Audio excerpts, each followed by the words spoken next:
आधुनिक भारत का सूत्रधार करने वाले देश के पूर्व प्रधानमंत्री राजीव गांधी का जन्म 20 अगस्त 1944 को हुआ था। महज 40 साल की उम्र में देश के सबसे युवा और 9वें प्रधानमंत्री होने का गौरव हासिल करने वाले राजीव गांधी को आधुनिक भारत का शिल्पकार भी कहा जाता है।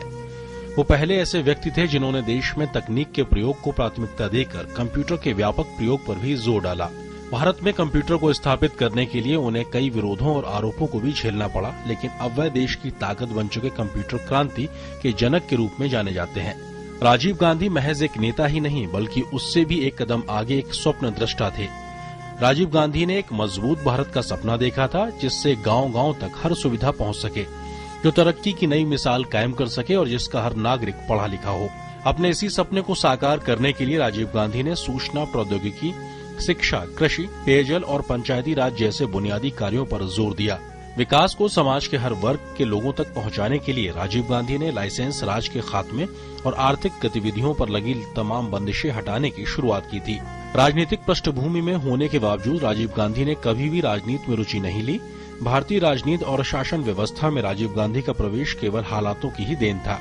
राजीव गांधी के नेतृत्व में दिसंबर 1984 के चुनाव में कांग्रेस को जबरदस्त बहुमत हासिल हुआ। राजीव का सपना भारत को विज्ञान और तकनीक के क्षेत्र में अगुवा बनाने का भी था, ताकि 21वीं सदी में भारत दुनिया के तमाम देशों के साथ कदम से कदम मिलाकर चल सके। राजीव गांधी का ध्यान समाज के कमजोर और वंचित तबकों पर खास रूप से रहता था। इसी वजह से उनके कार्यकाल में हथकरघा, पावरलूम, खादी, खाद्य प्रसंस्करण और लघु एवं कुटीर उद्योगों को बढ़ावा दिया गया। साथ ही ग्रामीण दूरसंचार नीति पर भी विशेष ध्यान दिया गया।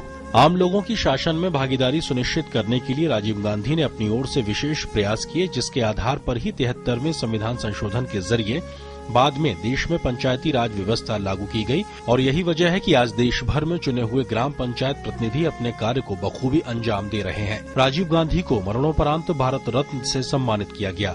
राजीव गांधी आज भले ही हमारे बीच में मौजूद नहीं है, लेकिन उनके बताए रास्ते पर चलकर आज भारत विकास के नए आयाम गढ़ रहा है।